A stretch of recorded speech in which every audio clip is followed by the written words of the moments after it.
Coming up on PHSN. First up, we dive into the ongoings of Princeton High School with weekly announcements. Take a look at our hardworking community service club. Have some fun with Gen Z versus millennial questions. And finally, present a long-awaited exclusive interview with District Athletics Director Stacy Dillard. I'm Maurice Lorman. And I'm Keith Aragoke.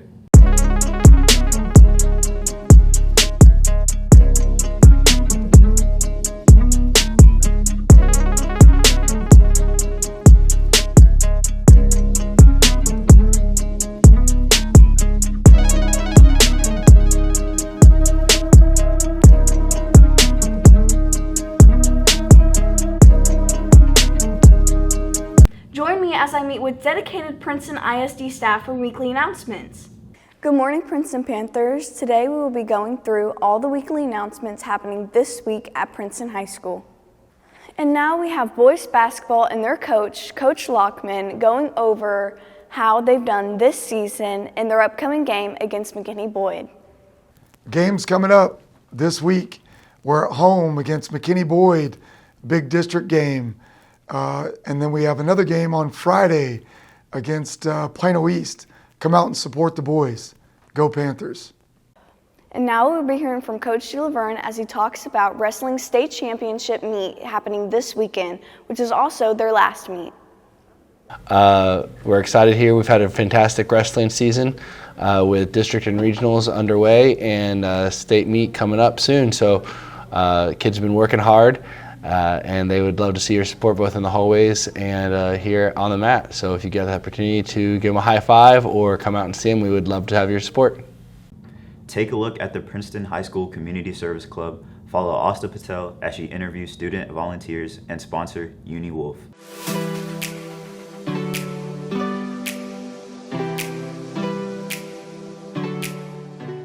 Hi, my name is Asta Patel, and today we're interviewing Community Service Club sponsor, Miss Wolf. Do I want to be a sponsor of the CSC? Because I think CSC is a very positive club, and things that they're doing there is very positive. A lot of them are doing good things, and they can use this in their resume, and it's very good for your, if you want to go to college and they look at your resume, and it's good on your resume. And now we're moving on to interview some student volunteers. So what inspired me mainly was after NJHS introduced me to the idea of service in 8th grade, I wanted to create an opportunity for the kids here to experience service, help their community, help the neighborhood, and that's why I started Community Service Club, to help create this change of this service in our school. The legacy at the Community Service Club in Princeton High School included many different things, from hosting food drives to bake sales in order to raise revenue for Princeton institutions, such as public food pantries or research institutions, such as the American Cancer Society. Moving the club to Princeton High School had its challenges, but we are adapting and progressing. Community Service Club. The culture of Community Service Club is very supportive, it's very fun, and very inviting towards a lot of different people. Our club is very diverse, which we're really proud of. We host fundraisers and drives. We've hosted a fundraiser for cancer where we've raised over $500. This past winter, we did a stuffed animal drive and we raised 77 stuffed animals. So we try to do a lot of events to help our community. And now we have some final words with Miss Wolf. What is your hope for the future of Community Service Club? Well, how about I would like the club to expand and do more volunteering outside the school, such as visiting the retirement community and orphanage, maybe. Okey-dokey.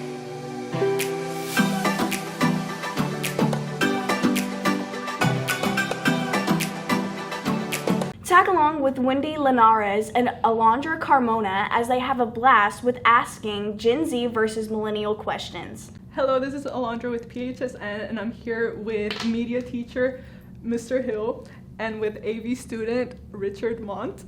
And Font. It's font. So they're gonna be competing in a trivia quiz with basic knowledge and pop trivia. The basic rules of this game is they would be giving a question, and whoever grabs the duck first gets to answer first. However, if that person gets it incorrect on their first try, the second person can try stealing their point. And is the first a certain amount of points, or what is? How does this work? There is 13 questions in total. Oh, okay, yeah. So whoever gets the more. Yeah, whoever wins gets out of the more 13 points. questions. Let's get it. Let's get it. Let's get it. Photoshop, Illustrator, Acrobat are all programs made by what company?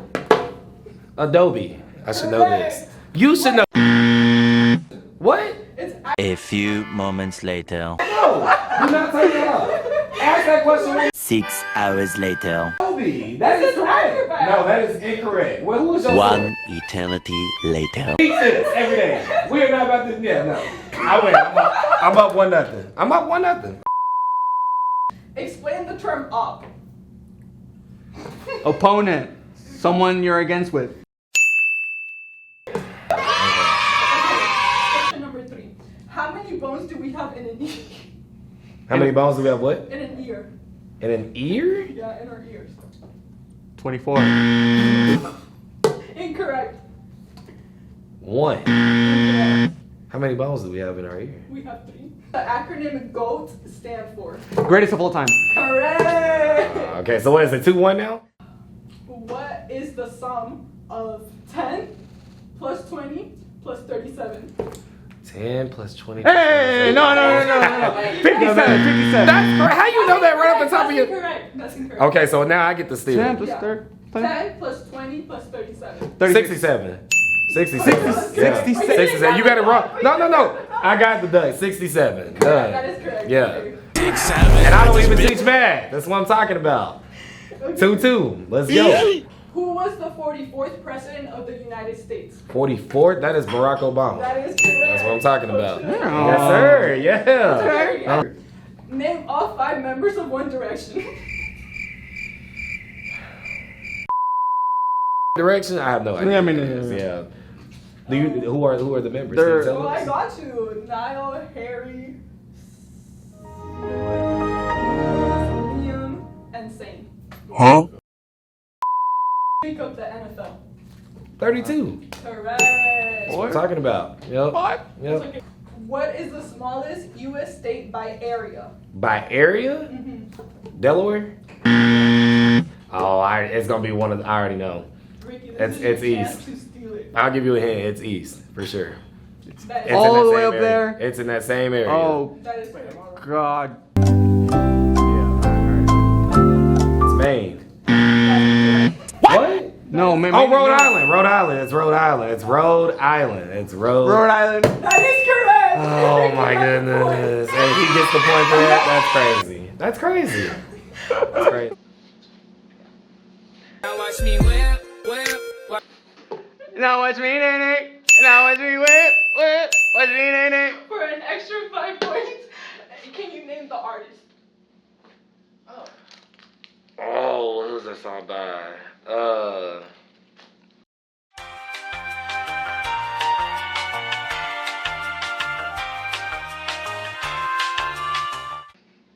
Man, I'm trying to remember. I have no clue. 5 minutes later.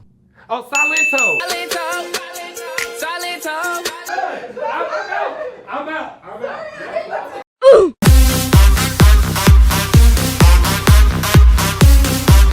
And lastly, join Nancy Arua, Emily Williams, and myself as we sit for an exclusive interview with the longtime district athletic director, Stacy Dillard.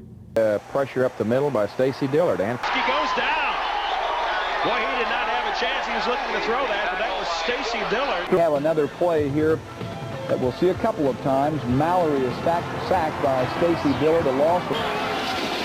It's the tailback. Oh, hit beautifully by Stacy Dillard.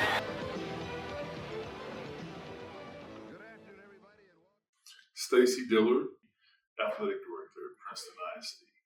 Hi, I'm Emily Williams. Follow me, Nancy Rua, and Keith Adegoke as we follow former NFL player and former athletic director for Princeton ISD, Stacy Dillard, and what life looks like for him after retirement. You know, obviously I grew up in Texas and been watching the Cowboys play, and having the ability to go and play in Texas Stadium was a huge moment. So if I had to remember anything, it would probably be the one playing in Texas Stadium. I would say the highlight of his career was getting drafted. he got drafted in 1992 to the New York Giants. So that's just a goal that I think most athletes have, especially those that play football. But that was a highlight that I think that just solidified like how talented he was. Playing in the NFL, you have to be ready to play every day, every game, and the competition is extremely high. And the people that you compete against are trying to win the same position that you are. So it's really a grind to come to work every day and every game to try to be at your best. My name is Vicki Dillard, and I am Stacy's wife. Stacy and I have been together since my junior year of high school, his senior year of high school. So I've seen him grow tremendously over the years, just becoming more confident in who he is. He was really like a shy person throughout high school, probably one of the most talented athletes that you would meet. Played all sports, lettered in all sports, went to state in 2 sports. Just from the start, even playing at Oklahoma, my uncles and aunts were my support group that always made sure that I was getting back and forth from Oklahoma and getting home when I needed to. And then any games that were in Norman, they were always there. And in the same way with my professional career in education, all my big games, I've always had all my family members here and supporting, and it's been a great experience. The football part was probably pretty easy to balance at the time because at the time, just getting married and just having a start in a family, my kids were 1 and 2 at that time when I was really heavily in the NFL. We made it work. You just have to learn how to make things work for the best of your family. What led me to Princeton? Well, I was the defensive line coach at McKinney Boyd, and we had an extremely good year, and this job came open, and I applied. I thought it would be a good fit for my family. At the time, my kids were in junior high. I believe Princeton was either a 3A or a 4A school at the time, and I wanted the kids to grow up in an environment similar to what I grew up in, and Princeton gave me that opportunity to do that. My previous stops before I got to Princeton, I started out at a small 2A school in Pyrite, Texas. We had a great year, went to the quarterfinals, lost to Solana and Pyrite. And then the head coach got a new job and went to Sanger. And I went to Sanger for 2 years and worked at Sanger. And, had an itch to get back home and left Sanger and went back to Clarksville, my alma mater, and coached there for 2 years. And then we moved back to McKinney and started working at McKinney Boyd. My next stop was Princeton. From his professional career, I would say he's grown a lot. He's learned how to, become more patient. He's always been very caring of others, a good counselor to most. I've seen him get better at coaching his coaches and just being a great father. Like he's really a nice guy, great guy that has become more confident in his abilities to coach and lead people. I think my calling in life was to work with kids. And we as coaches have the ability to impact generations, and I try to tell my coaches all the time that, what we do with kids is not just as simple as, I'm finna get this kid a scholarship, but it's more or less, you're gonna teach a kid a trade or a skill that maybe get them a scholarship, they go on and get their degree, and it changes the livelihood of that kid and his whole family to come. That's the great thing about being the athletic director, is you kind of get to put those things in place so the kids can go off and be successful. My favorite thing about Stacy is I love how he cares for his family. Like, we really never argue. I get my way all the time. So he's really just, I just love how he loves us. I always hear parents talk about not being around the kids because they have to work and dropping them off at school and not seeing them till late in the evening and stuff. I think I was blessed that my kids rode to work with me every day and they rode home with me every day. And I've really enjoyed watching them grow and becoming the young men and the young lady that they've become. Obviously everybody wants to see their kids grow up and get married and be successful.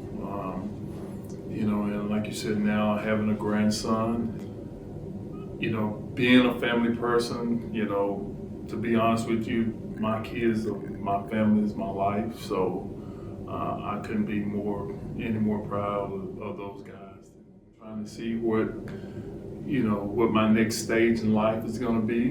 And right now, you're at a point where your next stage in life is retirement, and there's no more increments in this profession. So I'm excited about it. I'm excited about what the future holds. He has 27 more Mondays until he retires, and then we can get back to what we did prior to having kids, like traveling, seeing the world, just doing things and focusing on us. So I'm most excited for his retirement in August. Also got an exclusive interview where each of his 3 kids got to send him a message. Hey Dad, it's Bria, your favorite child. I'm so proud of you, and I'm so happy that you get to experience this and retire and just finally relax after all the hard work you've put in. It's been such an amazing experience having you as a father and just being able to be under your leadership. Even though you never coached me directly, just having you as my athletic director while I was in high school just made that experience 10 times better. Pops, what's up, man? Your second son here. I just want to say that you made a huge impact, not only on my life, but thousands of other kids' lives around the area. The journey you had has been awesome. I enjoyed every step of the way, starting with White and finishing here in Princeton. Not only as a son, but as a former player of yours. It's been awesome. Seeing you change a program around from 1-9 to 10-2 within a couple of years. Not a lot of kids get to say they got to be a part of that journey with their father. Stacy played for the Giants when the Giants used to be the Giants. And everybody laughed and just clapped, and I thought that was just one of the coolest things. That was one of the coolest things. Just seeing him be able to relive in some of those glory days of playing in the NFL.